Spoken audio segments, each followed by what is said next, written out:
Captain Menu stood on the bridge of his ship, the Perseverance, and watched the stars slip past.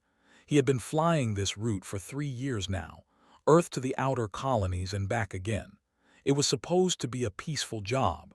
The galaxy was supposed to be civilized. He checked the time. Another 4 hours until they reached Titan's moon colony. His crew was relaxed, talking and laughing at their stations. Menu allowed himself a small smile. These runs were boring, but boring was good. Boring meant safe. Meanwhile, halfway across the galaxy, Ambassador Lee sat in the grand chamber of the Galactic Council. She was the only human in a room filled with dozens of alien species. The chamber was beautiful, all floating platforms and strange lights, but had stopped being impressed by it months ago. Now she just felt tired. The High Arbiter spoke, her voice echoing through the chamber. She was tall, with skin like purple glass and too many eyes.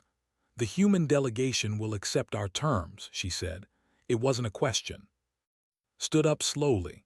She was small compared to most of the aliens here, but she kept her back straight. "No," she said clearly. "Earth will not give up our outer colonies. Those are our homes. Our people live there." A sound like laughter rippled through the chamber. The aliens thought she was funny. His eyes narrowed. "You have been part of this council for only 23 years, human. You are children here. Children do not make demands."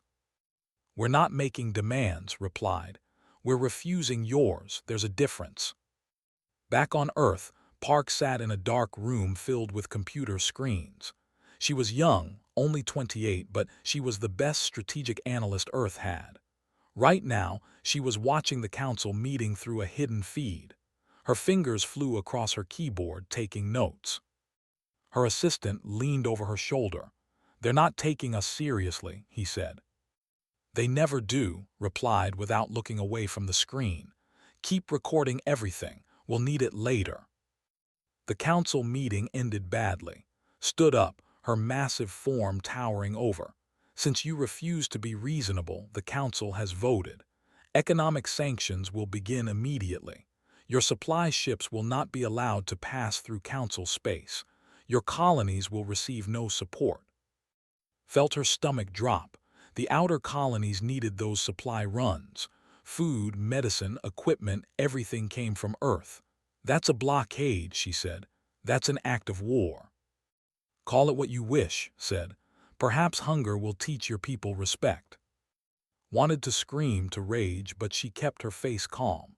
She simply bowed her head slightly and left the chamber. Outside, her hands were shaking.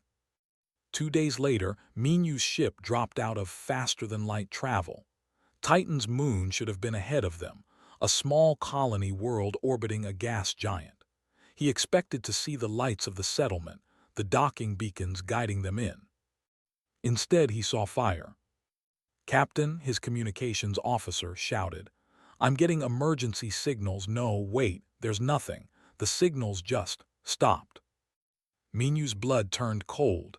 "Get us closer now." The Perseverance surged forward. As they approached, the truth became horribly clear. The colony was gone, not just damaged, gone. Where there had been buildings and homes and farms, there was now just burning wreckage. Pieces of the settlement floated in space, still glowing red-hot. "Scanning for survivors," said, his voice shaking. The minutes ticked by in awful silence.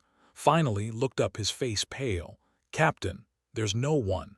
40,000 people lived here. I'm reading 40,000 bodies." Menu closed his eyes. 40,000. Men, women, children, families. He'd known some of them. He'd delivered supplies to this colony dozens of times. "Who did this?" he whispered.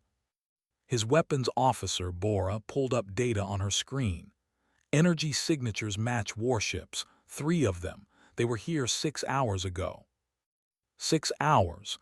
If they'd been faster, if they'd pushed the engines harder. Menu shook his head. It wouldn't have mattered. 3 warships against 1 transport vessel. They would have died too. "Record everything," Menu ordered. "Every piece of debris, every body, every burn mark. I want complete documentation." "Sir?" asked. Just do it, Minyu said quietly. The galaxy needs to see this. For 3 days they recorded. They sent drones through the wreckage. They recovered what bodies they could. And then Minyu did something that would change everything. He broadcast it all. Every major communication channel in the galaxy received the footage. The burning colony, the dead floating in space, children's toys drifting among the wreckage, and Minyu's voice, calm and cold, describing what he saw. "This is Captain Minyu of Earth," he said into the recording. "What you're seeing is Titan's moon colony. 40,000 civilians lived here. They were farmers, teachers, engineers, families. The Galactic Council called our supply runs illegal. The Empire called this a warning. I call it murder." The footage spread like wildfire. On Earth, people watched in horror, saw it in her office and felt rage building in her chest. This was what the civilized galaxy did to make a point. Ambassador demanded an emergency council session. She stood before them again, this time with the footage playing on every screen in the chamber. "Explain this," she said, her voice shaking with fury. Barely glanced at the screens. "An unfortunate but necessary demonstration. Your ships violated the blockade." "There were no ships," shouted. "They were colonists, civilians. Humans occupying space that should have been ceded to the Council," replied calmly. "We warned you there would be consequences."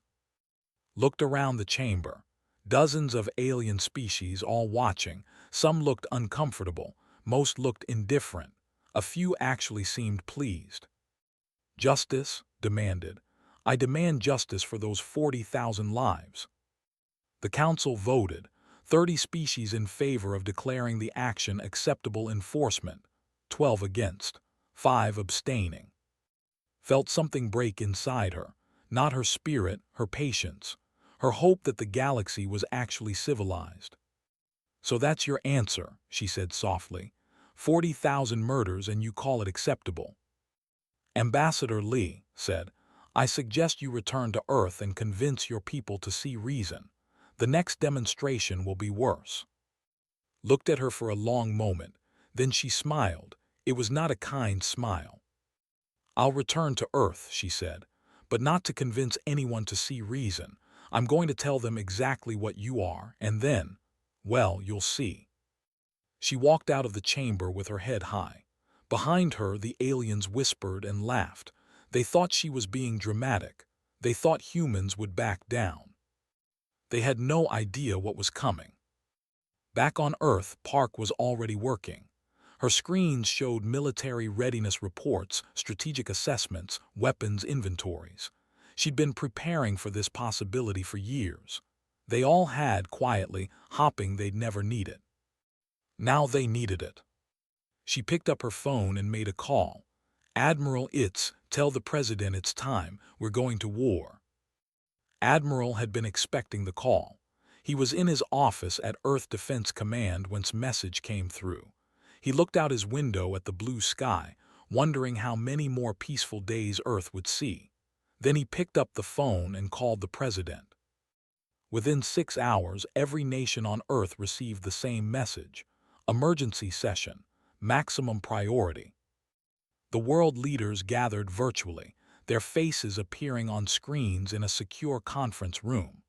The President of the United Earth Government spoke first, her voice heavy. "You've all seen the footage from Titan's moon. 40,000 of our people. Gone." She paused. "The Galactic Council has ruled this acceptable. They expect us to submit. I'm asking now, what is Earth's response?" The room was silent for a moment. Then, one by one, every single leader gave the same answer. "War." It was unprecedented. Earth had never been truly united before. There were always disagreements, always different interests. But in that moment, facing an enemy that saw all humans as nothing more than insects to be crushed, every difference seemed small. Admiral was given supreme command of Earth's united fleet. It was a title that had never existed before. He accepted it with a grim nod. "How many ships do we have?" the President asked. 200 warships," replied. Give or take a few depending on what we count as combat-ready. Someone pulled up the intelligence reports on the Empire. 50,000 warships, advanced weapons, shields that could shrug off most attacks, thousands of years of experience in space combat. We can't win this, one of the generals said quietly. Then we'll lose better than they expect, replied. Deep underground, in a facility that didn't officially exist, Dr. One was having a very different kind of meeting. She stood in front of a holographic display showing weapon designs, terrible, beautiful, effective weapons that the galaxy had banned 10,000 years ago. The Council thinks war should be civilized, she said to her team. Ship-to-ship combat, honorable fleet battles, minimal civilian casualties, they have rules. Her assistant looked nervous, and we're going to break those rules. Every single one, said calmly. They killed 40,000 civilians and called it acceptable. They wrote the rules and then ignored them when it suited them. So we're not playing by their rules anymore. We're playing by ours. She pulled up design after design. AI-guided missiles that could think for themselves. Biological weapons tailored to specific alien species. Psychological warfare programs designed to break enemy morale. Things that would make the galaxy call them monsters. Can we really do this? Whispered. We already did, replied. We've been building these for 20 years just in case. We hoped we'd never use them. That hope is dead now. Back at Earth Defense Command, Park was presenting her strategy to the military leadership. She called it the Scattered Strike Protocol. We can't fight them head-on, she explained, pointing at star maps. 200 ships against 50,000. We'd be destroyed in a week. So we don't fight head-on. We fight everywhere and nowhere at once. She zoomed in on the map, showing the vast network of supply lines, communication relays, and trade routes. The Empire is huge. That's their strength. But it's also their weakness. They can't defend everything. Guerrilla warfare, Admiral said, on a galactic scale. Exactly, replied. Small strikes, hit and run. We attack their infrastructure, their supplies, their communications. We make them bleed from 1,000 cuts, and we never ever fight fair. A general frowned. The Council will condemn us for that. Smile was cold. The Council already condemned 40,000 of our people to death. I really don't care what they think anymore. The military leadership approved her plan. They approved all of it, the weapons, the tactics, the complete abandonment of civilized warfare. If the galaxy wanted to see what humans could do when pushed too far, they were about to find out. Meanwhile, in a secret training facility, Commander Nam was addressing a group of Special Forces soldiers. He was known for being quiet, for thinking carefully before speaking. But when he did speak, people listened. You volunteered for this mission knowing you might not come back, he said. Some of you definitely won't. The operation we're planning has a projected survival rate of about 30%. The soldiers didn't flinch. They'd all lost someone at Titan's moon. Friends, family, loved ones. They knew what they were signing up for. Our job is simple, continued. We're going to infiltrate space and cause chaos, sabotage, assassination, terror, whatever it takes to make them afraid, to make them understand that killing humans has consequences. He looked at each of them. The galaxy calls us primitive, violent, warlike. Maybe they're right, maybe that's what we are. But if that's what it takes to survive, then I'm fine with it. Are you? Every hand went up. The formal declaration came exactly 1 week after the Titan's Moon massacre. Ambassador delivered it personally to the Galactic Council. She walked into the chamber, and this time she wasn't alone. Captain Minu was with her, still wearing his uniform stained with the ash of his dead colonists. So was, carrying a data pad, an admiral in his full dress uniform. The chamber went quiet as they approached the center platform. Looked amused. Have you come to apologize, Ambassador? No, said simply. She held up a formal document. I've come to deliver a declaration of war. Earth, united under one government and one military command, hereby declares war on the Empire. The chamber erupted in noise, laughter mostly, some shock. A few species looked concerned, but most seemed to think it was a joke. Laughter echoed above the rest. You're declaring war. You have 200 ships. We have 50,000. Your entire military budget is less than what we spend on decorative hull plating. This is suicide. Maybe, agreed, but it's our choice to make.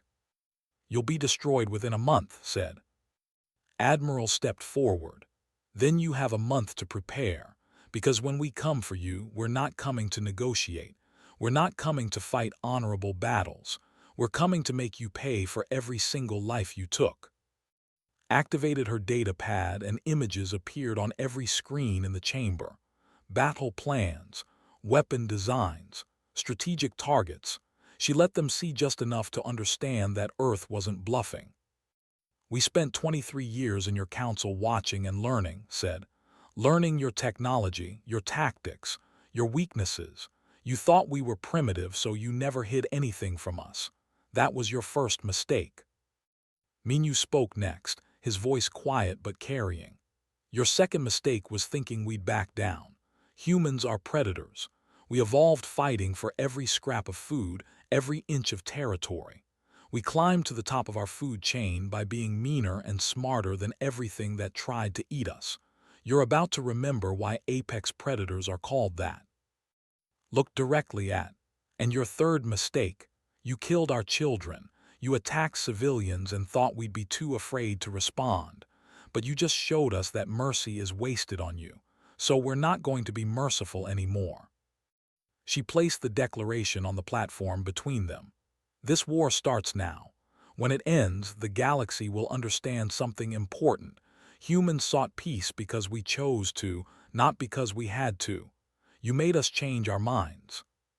The four of them turned and walked out of the chamber together.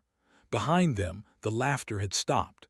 In its place was an uncomfortable silence. The council still thought Earth would lose. How could they not? The numbers were so far in the Empire's favor. But a few species, those who had studied Earth's history, were quiet. They'd read about human wars, World War I, World War II, the countless conflicts where humans had killed each other by the millions. They'd seen what humans did to each other when they fought. Now the galaxy was about to see what humans did to others. Admiral returned to Earth and addressed the entire planet on every broadcast channel. They wanted to teach us our place, he said. They wanted us to be afraid. They killed 40,000 people to prove they were stronger than us. So let me be clear about what happens next. He paused, looking into the camera, looking at all of humanity. We're going to show them what total war means. We're going to fight with everything we have. We're going to break rules they didn't even know existed. And we're not going to stop until either we're destroyed or they are. There's no middle ground anymore. They made sure of that when they murdered our people. His voice hardened. So to every human in this fleet, in these armies, in these research labs, do whatever it takes. Win ugly, win dirty, just win. Because the alternative is extinction, and I'd rather die standing than live kneeling. The broadcast ended.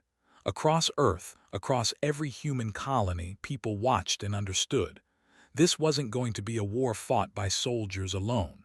This was going to be every human working toward one goal: survival and revenge. The first attack came 3 days after the declaration. The Empire expected Earth's fleet to gather for a major battle. They positioned their warships accordingly, ready to crush the human forces in one overwhelming engagement. Instead, 17 small human ships appeared scattered across 12 different systems. They hit supply depots, communication relays, and mining stations. Each attack lasted less than 15 minutes.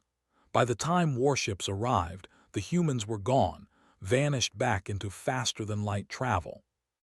In the Empire's military command center, officers stared at their displays in confusion. 17 simultaneous attacks across 12 systems. How was that even possible? Earth only had 200 ships. What they didn't know was that those 17 ships were all humans had committed to combat. The rest were hidden, waiting, watching.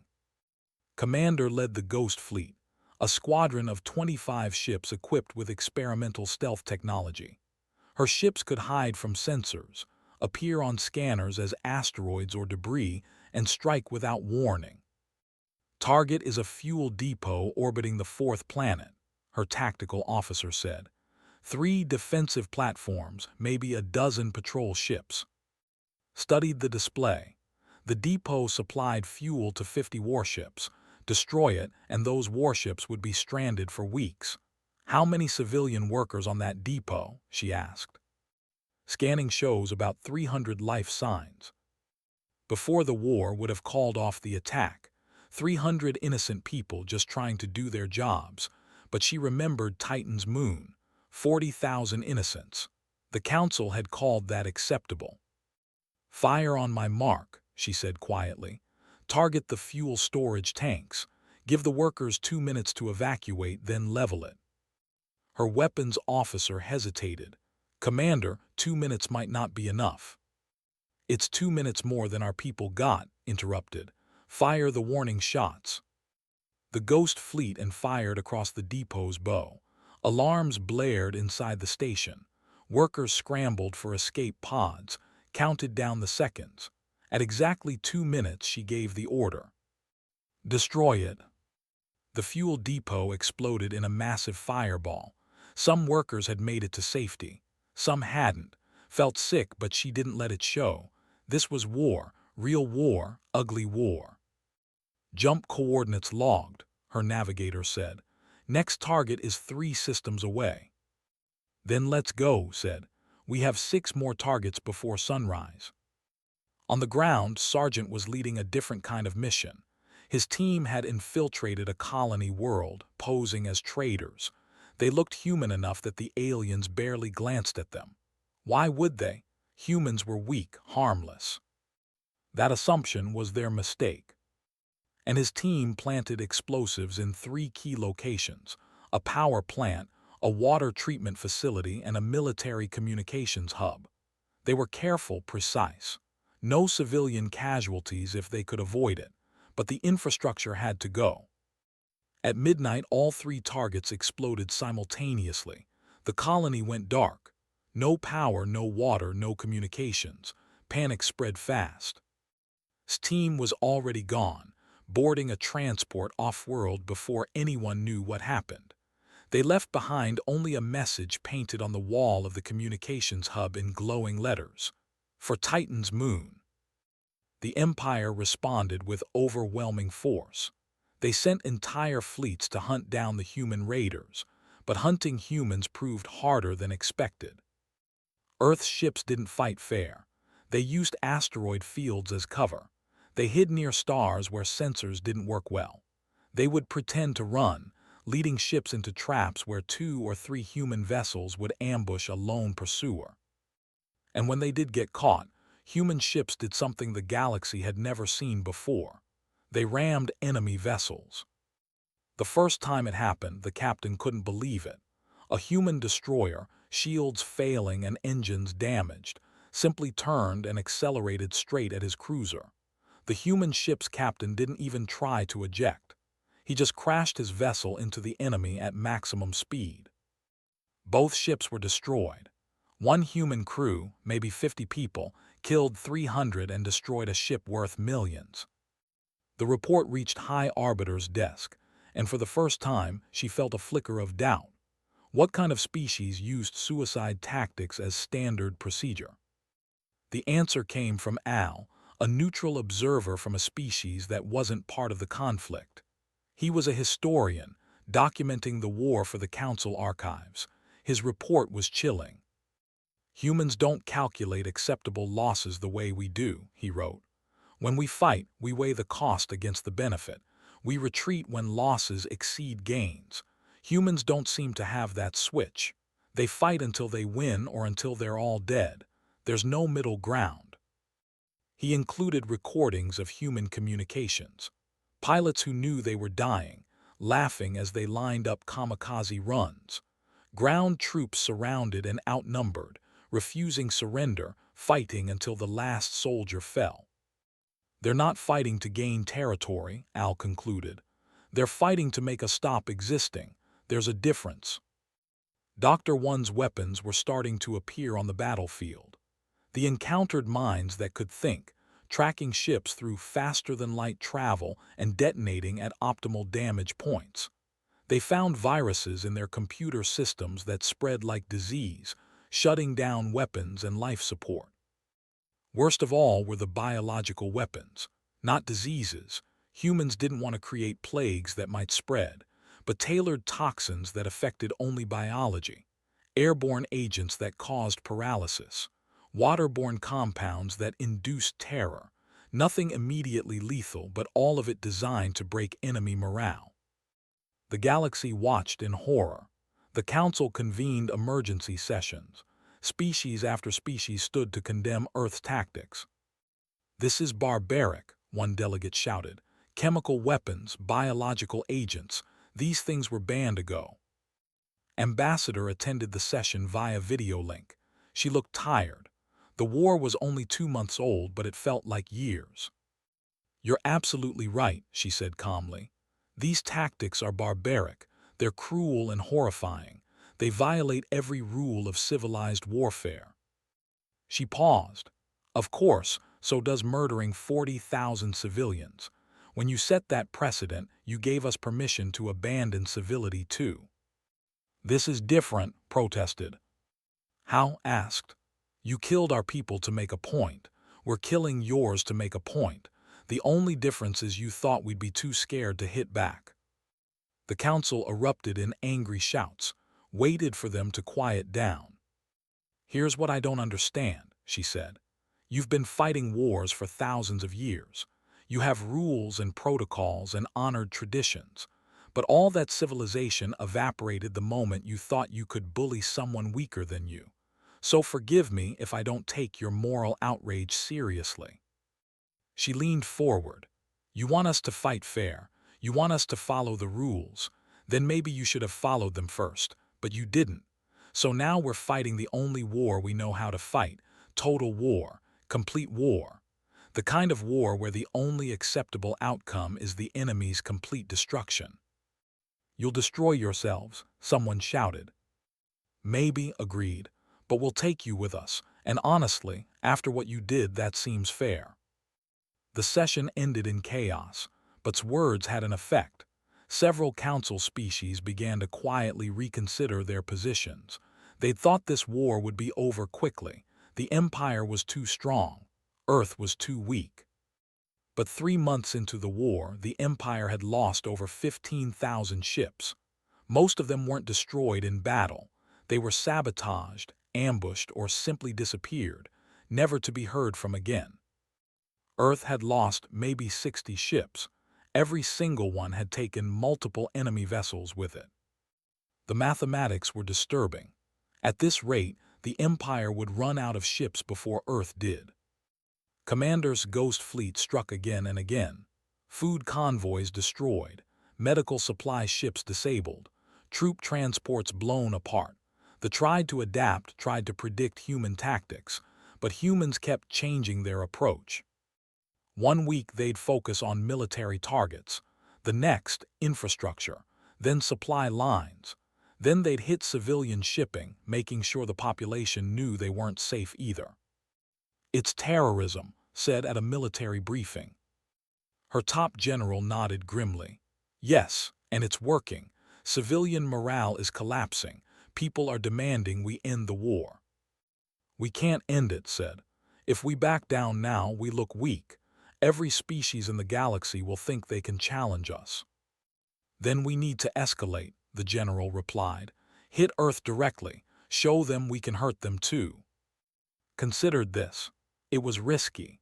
Earth's home system was well defended, but maybe a show of force would convince the humans to negotiate. She approved the plan. A fleet of 500 warships would strike Earth's moon colony. It would be devastating. It would force humanity to see they couldn't win. What didn't know was that Park had been expecting exactly this move. In fact, she'd been counting on it. The entire strategy had been designed to provoke the Empire into this exact mistake. Agent Song, deep undercover in space, sent the intelligence. Fleet of 500 preparing to strike Earth's moon. Launch in 72 hours. Smiled when she received the message. Perfect, she said. Admiral looked at her. You're happy they're about to attack us. I'm happy they're finally doing something predictable, replied. For 3 months, we've been forcing them to react to us. Now they're trying to make a big dramatic gesture. That means they're scared and getting desperate. And asked. And desperate enemies make mistakes, said. Get ready, Admiral. This is about to get interesting. The fleet of 500 warships jumped into Earth's solar system with confidence. They expected to find defenses, maybe 100 human ships at most. They would overwhelm them, strike the moon colony, and force Earth to surrender. Instead, they found nothing. No ships, no defense platforms. The entire human fleet seemed to have abandoned the system. The Admiral, frowned at his display. This didn't make sense. Earth wouldn't just leave there undefended. Scan for cloaked vessels, he ordered. His crew worked frantically. Nothing, space was empty. It's a trap, his second-in-command said. Obviously, Eth replied, but what kind? He got his answer 30 seconds later. The entire fleet's navigation systems went haywire. Ships started getting error messages. Communications became static. And then, one by one, the warship's engines began to shut down. Agent Song's intelligence network had done its job perfectly. For months, they'd been infiltrating systems, embedding code in software updates, hiding viruses in navigation databases. The Empire's own supply chain had carried the infection to every ship in the fleet. Now trapped in Earth's solar system, the virus activated. 500 warships, the pride of the Empire, became floating scrap metal. That's when Earth's fleet appeared. They'd been hiding in the asteroid belt, powered down, waiting. Admiral gave the order and 200 human ships came alive all at once. They didn't engage the enemy fleet directly. They didn't need to. Instead, they methodically targeted each disabled ship and destroyed it, one by one. Eth watched in horror as his fleet died around him. He tried to send a distress signal, but communications were still jammed. In 6 hours, 500 warships were reduced to debris. Earth captured maybe 30,000 prisoners. The rest died when their ships exploded. Admiral broadcast a message on every frequency. This is Admiral of Earth. You came to attack our home. You failed. Consider this a lesson. When you fight humans, we don't just win battles. We make sure you regret ever trying. The galaxy watched in shock. 500 ships. Gone. The Empire had just lost almost 1% of its entire fleet in a single afternoon. But Earth wasn't done. Strategy entered its next phase. General Bay had been preparing his forces for months. Now it was time to strike at the heart of the Empire. We're going to invade one of their core worlds, he announced at a military briefing. His officers stared at him. Sir, that's suicide. Their core worlds have massive defenses. Had massive defenses, corrected. For the past 3 months, our agents have been sabotaging their defense networks. Agent confirmed that security on the planet Prime has been compromised. Their orbital platforms have the same virus our ships used. We hit them now, while they're reeling from the fleet loss. The invasion force was modest. 5,000 soldiers in 30 transport ships. Against a world of billions, it should have been impossible. But wasn't trying to conquer the planet. He was trying to send a message. The transport ships dropped out of faster-than-light travel above Prime. As predicted, the orbital defense platforms didn't respond. The virus had done its work. Forces descended to the planet's surface unopposed. They landed in the capital city, right in the middle of the government district. Security forces responded, but they were used to peace. They'd never fought a real war. Earth soldiers had been training for this specific mission for months. Sergeant led his unit through the streets. They moved fast, precise, unstoppable. Defenders fired energy weapons. Humans fired back with simple, brutal kinetic weapons, bullets that tore through alien flesh. The objective wasn't to hold the city. It was to reach the central government building, plant explosives, and leave. They had 3 hours. They did it in 2. General stood in the main hall of the government building. It was beautiful, all crystal and light. He set the charges personally, placing them at structural weak points. When these went off, the entire building would collapse. "Everyone out," he ordered. His troops retreated to the transports. Was the last to board, watching the building through his ships as they ascended. He pressed the detonator.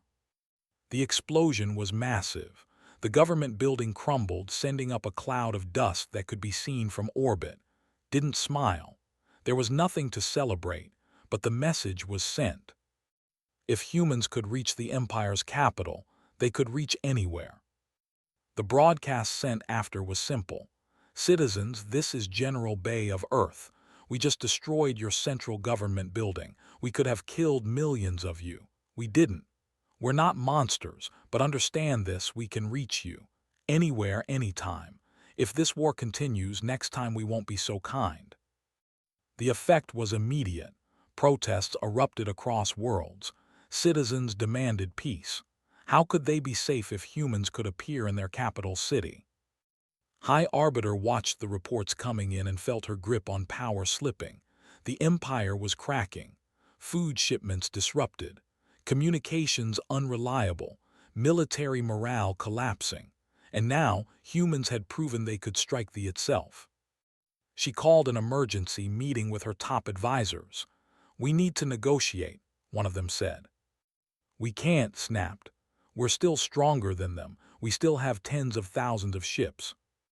"Ships that are afraid to leave dock," another advisor replied. "Admiral, our crews are terrified. They've heard what happens to ships that encounter humans, disabled and destroyed, boarded and butchered. They're not cowards, but they're facing an enemy that doesn't fight like anyone we've ever known."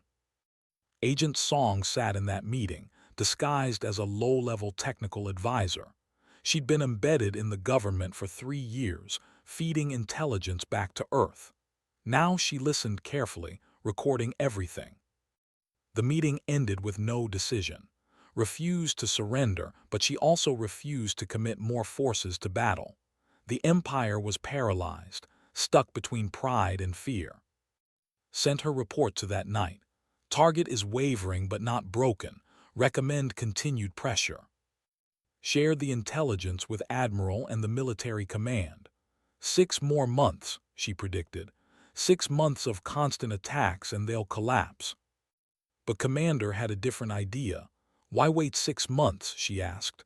"Why not break them now?" Everyone looked at her. She pulled up a strategic map showing shipping lanes. Their entire economy depends on these supply routes. Food, fuel, medicine, everything flows through these channels. We've been hitting individual convoys, but what if we shut down the entire network? "We'd need to control multiple systems simultaneously," Admiral said. "We don't have enough ships." "We don't need to control them," replied. "We just need to make them unusable. Minds. Lots of minds. Doctors, smart minds that can move and think. We seed every major shipping lane with thousands of them. Suddenly, the Empire can't transport anything without losing ships." Considered this. It would strangle their economy in weeks, but it would also make those routes dangerous for everyone, including us. "We'll map where every mine is," said. "We can navigate through them. They can't. And when they try to clear the mines, we ambush the clearing crews." Admiral looked at. She ran calculations in her head, considering variables and outcomes. Finally, she nodded. "Do it," ordered. Over the next 2 weeks, human ships scattered across space, deploying hundreds of thousands of intelligent minds. The mines were programmed to ignore human vessels and target anything else. They could move on their own, repositioning to stay in optimal locations. The effect was catastrophic. Cargo ships started exploding. Military vessels sent to clear the mines were ambushed by waiting human raiders. Within a month, the Empire's supply chain was in complete chaos. Food shortages hit major worlds. Factories shut down for lack of raw materials. Military bases ran low on ammunition and fuel. The Empire, so vast and powerful, began to collapse from within. Al, the neutral observer, wrote another report for the Council archives. I've studied thousands of wars across galactic history. I've never seen anything like this. Humans don't just fight to win. They fight to destroy. They analyze every weakness, exploit every fear, and push relentlessly until the enemy breaks. He included battlefield footage.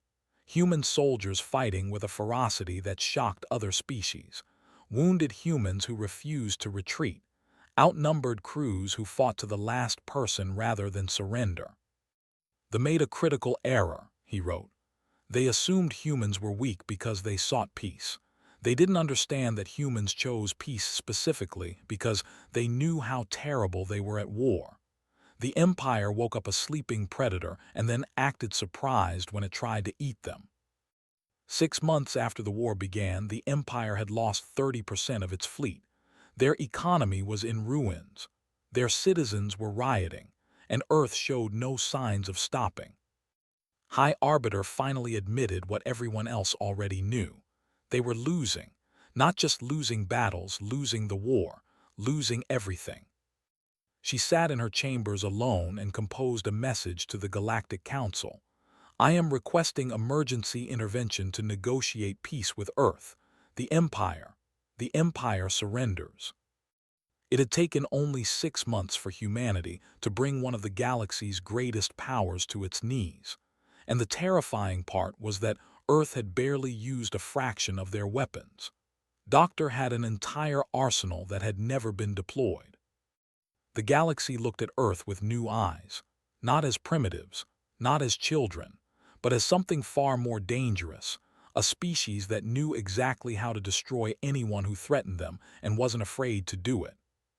The Galactic Council chamber was silent when High Arbiter delivered the Empire's formal surrender. She stood where she had stood 7 months ago, tall and proud, declaring humans would be crushed. Now she stood broken, her empire in ruins, begging for mercy. Ambassador Lee listened to the surrender terms proposed: return to pre-war borders, minimal reparations, a promise of peace. His response was simple: no. The chamber erupted in chaos. Council members shouted over each other. How could Earth refuse? They'd won. The war was over. Waited for silence. When it finally came, she spoke calmly. The Empire wanted to dictate terms when they thought they were strong. Now they want mercy when they're weak. But Earth doesn't accept surrender on the Empire's terms. We accept it on ours. She pulled up a document and displayed it for everyone to see. The terms were harsh, brutal, even. Complete demilitarization of the Empire. Every warship destroyed or handed over to Earth. Every weapons facility dismantled. The Empire would be allowed defensive forces only, enough to maintain order, nothing more. Reparations to be paid over 200 years. Not just money, but technology, resources, and labor. The debt would be so large it would take generations to repay. Human military bases established in 50 former systems. Earth would control strategic points throughout the Empire's territory, ensuring they could never threaten humanity again. And finally, memorials. 40,000 memorials, one for each person killed at Titan's moon. They would be built on worlds, maintained forever, a permanent reminder of what happened when someone pushed humanity too far. This is too harsh, someone in the council protested. You're destroying their civilization. No, Captain Minu said, speaking for the first time. He'd been quiet throughout the session, but now he stood. They destroyed our colony. 40,000 people dead in minutes. They called it acceptable. We're letting them live. That's more mercy than they showed us. But 200 years of reparations. We'll give them 200 years to remember, Minyu interrupted. 200 years where every generation learns what happens when you murder innocents. 200 years where they build monuments to the people they killed. Maybe by the time the debt is paid, they'll actually understand what they did. Looked at the terms, her face pale. It was complete capitulation. The empire would cease to exist as a military power, but the alternative was worse. Earth had made it clear, accept these terms or the war continues. And if the war continued, the empire would be destroyed completely. We accept, whispered. The formal signing happened 1 week later. Admiral, promoted to Fleet Admiral, oversaw the ceremony. Military commanders handed over their weapons. Their warships were towed to collection points where they would be dismantled. Park watched the proceedings with mixed feelings. They'd won, but the cost had been high. Earth had lost 78 ships and thousands of soldiers. Every victory had been paid for in blood. Are you happy? Someone asked her. She turned to see General Bay. He looked tired. They all did. I don't know, admitted. We won, but I keep thinking about all the people who died on both sides. That's what makes us different from them, replied. We remember that wars have costs. They forgot. The occupation began immediately. Earth forces moved into space, establishing military bases and observation posts. Commander was assigned to oversee security in the capital system. She arrived to find a population terrified and confused. They don't understand what happened, her second officer said. They thought they were invincible. Everyone thinks they're invincible, replied, until someone proves them wrong. She implemented strict but fair rules. No looting, no unnecessary violence. Earth forces were there to maintain order, not to brutalize the population, but any resistance was crushed immediately and completely. A small group tried to attack a human base in the 3rd month of occupation. Forces responded by locking down the entire district for a week. No one in, no one out. Food and water were provided, but the message was clear. Resistance would be punished. There were no more attacks after that. Dr. One was given the task of documenting Earth's weapons programs. The Council wanted to know what humanity had used. What they saw horrified them. You barely touched your arsenal, one Council member said, looking at the data. These biological weapons, the AI systems, what is this? A planet-killing device. Theoretical, replied calmly. We never built it, but we could have. Why didn't you? Because we're not monsters, said. We built terrible weapons because we knew we might face terrible enemies, but we hoped we'd never use them. And we didn't. We used just enough force to win, nothing more. The Council member looked at the files again, at weapon designs that made ancient look primitive. The galaxy thought you were primitive, violent but simple. We were wrong. Yes, agreed, you were. Agent Song's cover was finally revealed. She'd spent 4 years in deep cover, sending intelligence that had been crucial to Earth's victory. Now she stood before herself, no longer pretending. You, said, recognizing her. You were my communications advisor. I was, replied. I sat in your meetings. I heard your plans. I watched you debate whether to show mercy and decide against it. I sent it all back to Earth. You betrayed us. You killed my sister, said quietly. She was on Titan's moon, a teacher. She taught children to read. You murdered her along with 40,000 others, so yes, I betrayed you, and I'd do it again. Had nothing to say to that.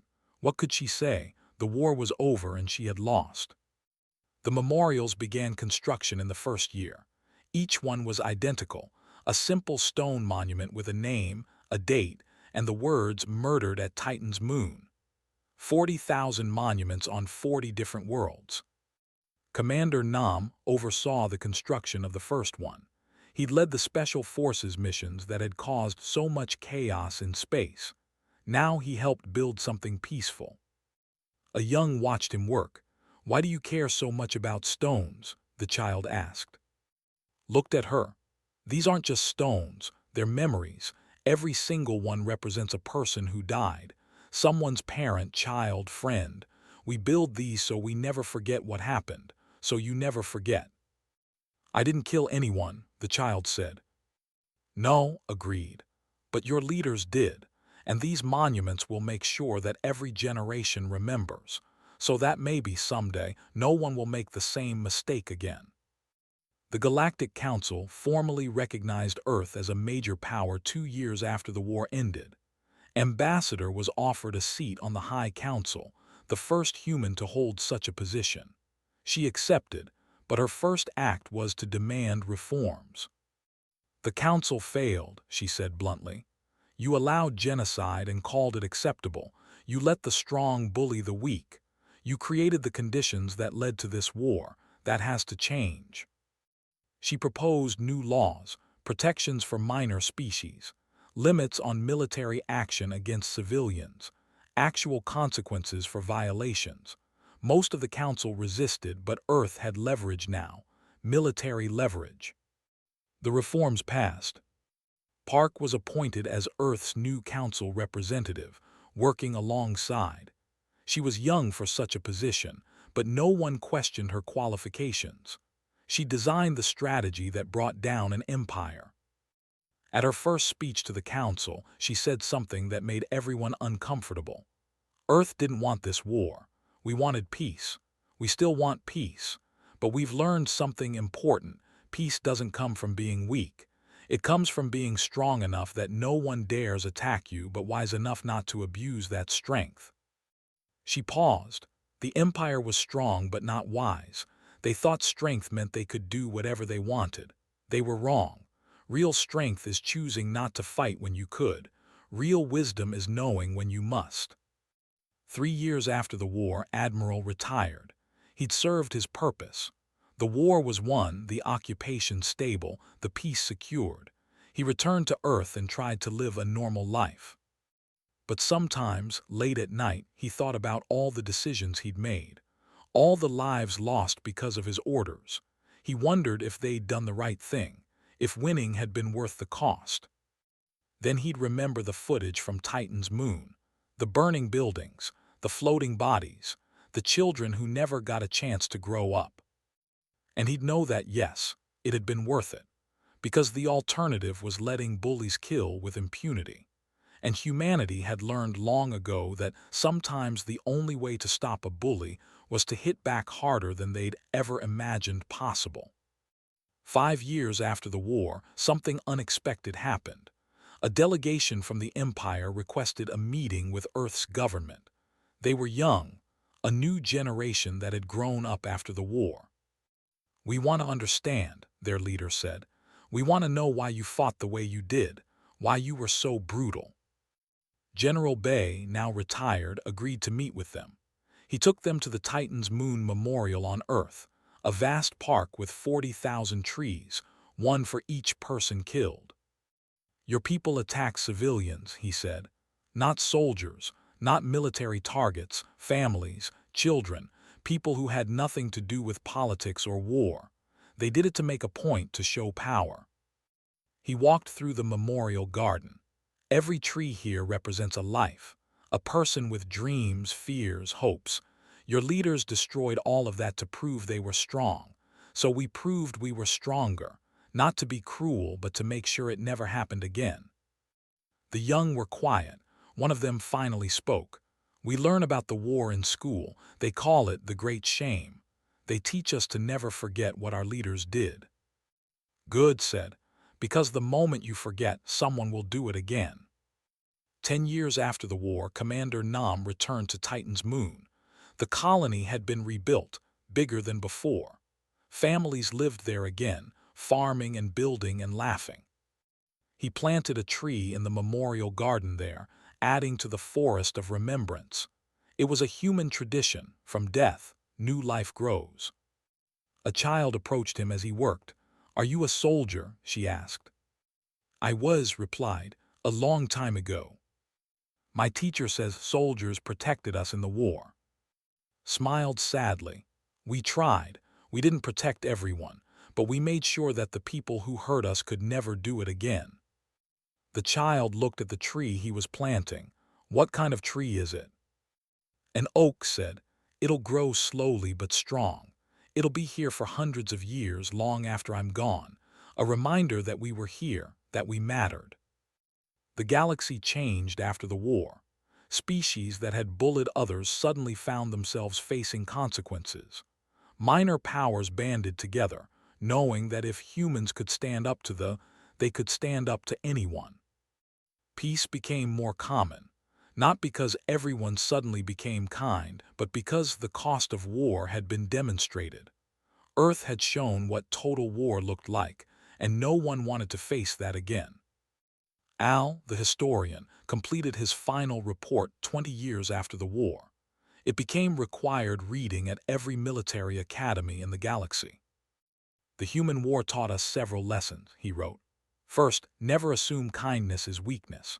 Humans sought peace because they chose to, not because they had to. Second, never provoke a predator species. Humans evolved as hunters, and when threatened, those instincts return. Third, and most important, some species don't know how to fight limited wars. When humans fight, they fight to win completely. There is no holding back, no acceptable losses, no half measures. They fight with everything they have, until either they win or they're destroyed. He concluded, the Empire learned this lesson at terrible cost. Let us hope the galaxy never forgets, so that no one else has to learn it the same way. 30 years after the war, Ambassador Lee gave her final address to the Galactic Council before retiring. She was old now, her hair white, but her voice was still strong. When I first came to this chamber, I was treated as a joke, she said. Humans were primitives barely worth acknowledging. Then we were monsters, too violent to be civilized. Now, finally, we're respected. Not loved, perhaps, but respected. She looked around the chamber at the faces of dozens of species. I hope we earned that respect the hard way so that future generations won't have to. I hope that by being willing to fight, we've made fighting unnecessary. And I hope that the galaxy remembers, humans will always choose peace, but will never choose to be victims again. She left the chamber to applause, the first time in her career that had happened. Earth continued to grow, to expand, to thrive. The military remained strong, but it was rarely needed. The mere knowledge of what Earth could do was deterrent enough. And on 40 different worlds, 40,000 monuments stood in silent testament to the price of pushing humanity too far. Young grew up visiting these monuments, learning the names, understanding the history. They learned about the war, about the mistakes their ancestors made, about what happened when you forgot that mercy was a choice, not a weakness. And they learned the most important lesson of all. Peace isn't the absence of the capacity for violence. It's the choice not to use it. Humanity had made its choice, and the galaxy would never forget.